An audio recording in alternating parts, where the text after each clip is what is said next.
All right, so now we're gonna jump into season 4 of The Bear. As we have said in previous episodes, probably the best TV show of the last couple years. You know, the best like consistent TV show. We've gotten 4 seasons in 4 years.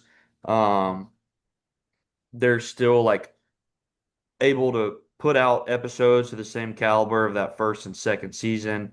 Um, Season 3 was definitely a little bit of a drop off, I think, in most everyone's eyes, including ours. So I know we were all very curious to see how season 4 was going to be, and I'm very happy to say that the Bear is back. Obviously there were a couple really solid episodes last season, but it was definitely the weakest of the three. I don't know if they got lost in the sauce or if it was just story stuff. Um, but it really just jumped right back into, I feel like, what made season 1 and 2 so good. Really diving into every character. Um, I don't know, man. It's just such a simple show. They're just literally just trying to keep the restaurant open for as long as they can. They're trying to be profitable and, you know, cut their costs and things like that. But then they're also dealing with all their life stuff. Carmi's dealing with all this stuff with Claire, and Richie's dealing with his ex-wife getting married and maybe losing his daughter, and Sid's trying to decide if she wants to leave or stay. Um, just so much good stuff. This show is incredible. I'm so happy that season 4 was as good as it was. To just prove that, seasons 1 and 2 weren't just like a fluke. Um, Literally, I don't think there was a bad episode this season. And I honestly would probably say, so I think MVPs of the seasons. Obviously, I think it's Jeremy Allen White in season 1. I think season 2, the MVP is Richie. Season 3, I would honestly probably say either Tina or Marcus. I think they're your two MVPs. I remember his like speech at the funeral or whatever. Um, this is Io's MVP season. This is Sydney's MVP season for sure. I think she gave the best performance all around of the season. Definitely more complex performances from her than we've seen in previous. Um, yeah, dude. She was unbelievable. Like unbelievable. Locked for best actress. Locked. Um, awesome. But I mean that doesn't even take away from how good Jeremy Allen White is, and the whole rest of the cast, Evan Moss-Bachrach, and all of the side characters. Will Poulter in it a good bit this season. I feel like we got more of him than we have in the previous seasons. Uh, I mean, the list goes on and on. You got what's her name, Jillian Jacobs, his wife. I forgot her name. Maddie His wife. Matheson, Lionel Boyce. Just all these people, dude. They're all incredible. The one scene we get in the episode 1 with Bernthal, it's just everyone's given the performance of a lifetime. Uh, and like I said, I'm really glad to say that I think Io finally had her MVP season. She really, really was able to show what she can do as an actress. Um, yeah, unbelievable season. And we'll talk about our favorite episodes, but let's hear your thoughts. Yeah, no, this is clearly Io season. She is absolutely phenomenal the whole season, man. You get some real shit from her, man, dude. Like, I loved her ever since she showed up in season one. Like, ever since Sydney was introduced, man, I was all in on her. Of course, like Jeremy Allen White, and then you get, Cousin, and you get Tina, and you get Marcus, you get all these people, and you're like, man, dude, like we're kind of exploring these characters, but like at the end, Io is supposed to be, or Sydney's supposed to be a really big character, and we hadn't gotten that, really, really like deep dive into her character. Dude, she is unbelievable, man. She's so damn talented. She's going, and you gotta remember, like, there's some really good actors that we've seen in this show. Brother, she steals the scene half the time she's with them, man. Like, she's showing emotion, like raw emotion, like how I think people would act. Like sometimes, blockbuster movies or other shows, you get like this very like I don't know, animated emotion. Dude, Over it feels like dramatic, yeah, she feels like very like when she's real. flustered, it feels like she's flustered. When she's anxious, it feels like she's anxious. When she's like very emotional, it feels like dude, those are her real emotions. I can't get over her, man. Dude, there is multiple episodes in this show. I think specifically episode 4 and 5 back to back, where she kind of just carries the show. It's all centered around her from where she's, has the whole episode to herself in episode 4. Getting her hair done with the daughter or cousin. I can't remember like how they're related or best friend or something. And then you get the episode where her dad has the heart attack. And I think both of those episodes, man, are incredible. I think this season does a great job going back to the roots of, hey man, it's not just about the restaurant. It's not just about the family issues. It is about the people that are in this restaurant. And let me tell you right now, the growth you remember, and everyone remembers how much Sid and Richie despised each other when they first met each other and started working together.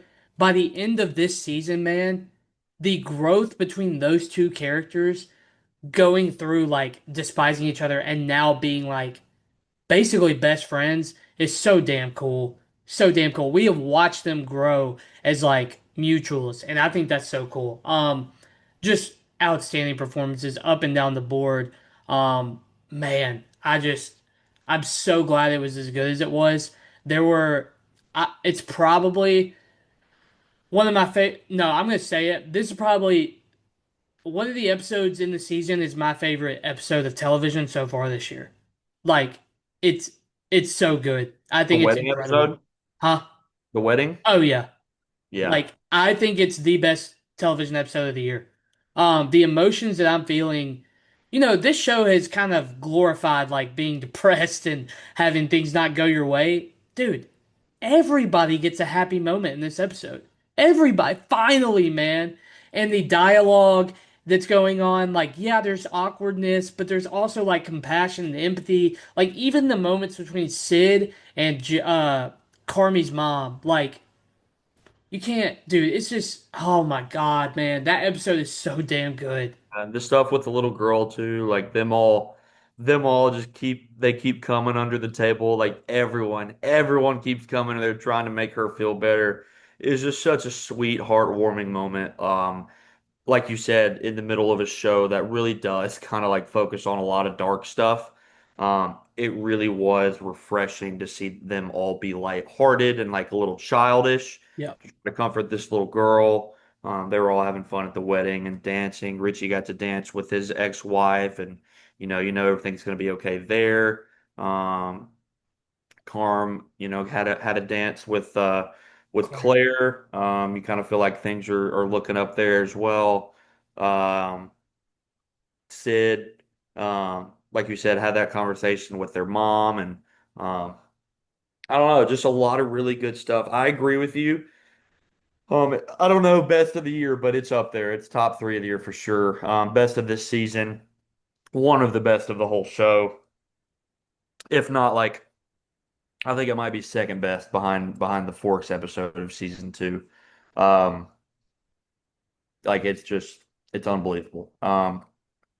I think so. You said you liked 4 and 5. Obviously we love the wedding episode, and then I think the finale was just they nailed it. I Yeah. think it was literally just them three in the back alley behind Yep. of the restaurant. It was really just Carmen Sid for a minute. Yep. Then she comes in. Um, and then Sugar comes in like towards the very end. But you just get the big three essentially. Like you get the big two, going at it. Emotions running wild between the two.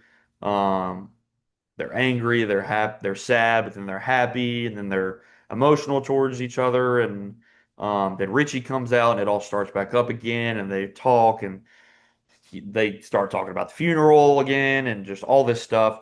And it literally just takes place in like the little back alley behind the restaurant. They're not even in the restaurant the entire episode. Like the whole episode is just out there in the alley. That's how they close the show. Um, which is just an awesome creative choice to me instead of just having because we've seen them show like chaotic days in the restaurant in previous seasons. Like we get it. It gets crazy in there. But it showed like the calm down of it kind of and just kind of like next steps. This is like what's coming. Um I still don't entirely know how I feel about the decision for Carmi to take a step back and leave. Honestly didn't really see it coming, but I think it is a cool risk for them to take and kind of see maybe what other direction they can go in rather than just have him have a different problem in the restaurant every season, whether it's getting a star or getting a good review or whatever. Now he's stepping away, maybe going to focus more on himself. What else is he going to do? Is he going to open up another restaurant that competes? What's going to go down? But I think they left it just so perfectly to where they can really now explore a lot of different avenues that we haven't gotten. Um, what did you think about him, like his decision to leave in that whole situation? I saw a lot of people, I think including Avery, your brother, a lot of people were kind of like split on it. Weren't really sure how to feel about him leaving. What did you think? Yeah, it's definitely foreshadowed earlier in the season because there is a conversation where Carmi talks with Sugar, and she says like it's okay if you don't love it anymore. Like if you don't love it anymore, don't do it. And I feel like when they brought that up, I was like, okay, I kind of think I know the direction they're going here, and no, I'm all for it, man. It's so different because you are so. I feel like with TV shows, you're gonna be so programmed to see like, okay, he's just gonna keep going, and the bear. Dude, when he said, he's having a conversation with Sydney outside and he like claps back at her and he goes, I know you're great, like I know you're great, but you're the bear. I got fucking goosebumps. Yeah, I yeah. was like, oh my God. Like, they just pulled that out. Like, it was incredible. That whole conversation between Sid and Carmi felt so real. Because they're not like, again, we talk about like in a blockbuster or other shows, like they're finishing sentences and they're trying to get like this big point across, but this is not that. Like they're both flustered, they're both emotional, they're not finishing sentences, they're talking over one another, and they're trying to explain their point. Like, dude, that's real. That is why the bear is so good. And he yells at her like, "You're the bear." And like, I agree. Sydney is everything that Carmi is not. Sydney is compassionate. Sydney understands people. We have seen it throughout this show, especially this season. And I mean, I just especially with Richie, coming out there when they're literally foreheads touching, like, what did you say to me? Like, I'll kick your ass, like I'm coming after you. Like, dude, that felt real too.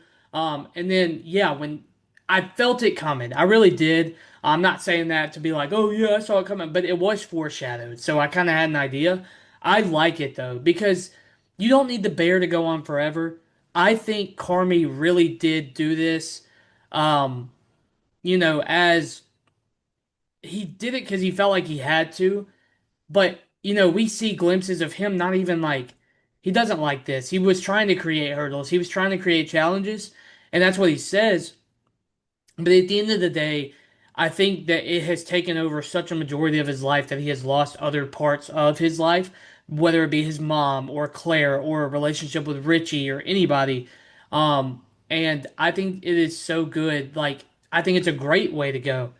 Say that he doesn't want to do it anymore. He's burnt out, and I'm going to take a step back. I'm going to help you get to that even line and I'm gonna get you back in the profit. And once that happens, like it's yours. This is your restaurant. And I thought it was so cool that Sid wanted to put Richie as a partner. I thought that was like almost like a long time coming. We've waited this whole show, and we saw it in the wedding episode. Like Richie coming to terms with, okay, my ex-wife, I'm not gonna lose my daughter. I'm learning, I'm trying to build myself up to not be hurt when he gets married to her. And now, dude, Richie has just had so much growth, and Richie and Sydney have had so much growth. Because at the beginning of the show, if you had told me Sydney would have put Richie on a partnership, I said, you're crazy. That's not happening. So they did, I think they did a wonderful job, and it takes place in one spot the whole time. And yeah, no, they killed it. Knocked it out of the park. So good. I could go on and on about season four. I think it's incredible what they did. I think, I definitely understand if you don't like that, Carmi stepping away, but I really do think it's a sign of growth for his character. He felt like the only thing he could do was get up and run the restaurant. And I think season five could be the last season, and all it is Carmi, working to like put the pieces of his life together at the same time, um, getting that restaurant, getting the bear to even, and then letting Sydney run it, and then at the end he just walks away. Yeah. Yeah, I really am curious to see because they did it was like it wasn't immediate. Yeah, Usually like it's been immediate that they announced the following season. It took like about a week for them to yeah. officially announce it, but they did. I think I saw somewhere that all of the actors were at least contracted for one more season. I don't know if that means it's going to be the last, but so we will be getting season five next year, which is sick. Like you said, I don't I'm very curious to see the route that they go. I'm curious to see if Kwame takes a step back and isn't really the main character, and if they kind of make it more of Sid and Richie's show. Um, And shout out Marcus for winning an award, best new chef or whatever. oh I'm yeah, dude, sick. that was a really good So heartwarming sick. moment. Yeah, you think it's gonna be Sid, but then it ends up being Marcus. Very, very cool moment. Just so many cool little moments like that, dude. It really is just unbelievable show. And even mixed in with all of the seriousness and the arguing and the emotional moments, dude, it's so funny too. It is just so their little comments back and forth to each other are just so funny and quick-witted. It's unlike anything else.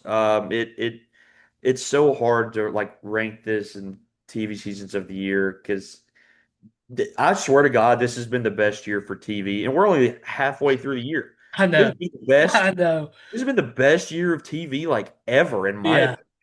What we got like Severance was lit. The Yep. studio was great. Andor was Andor. unbelievable. Yeah.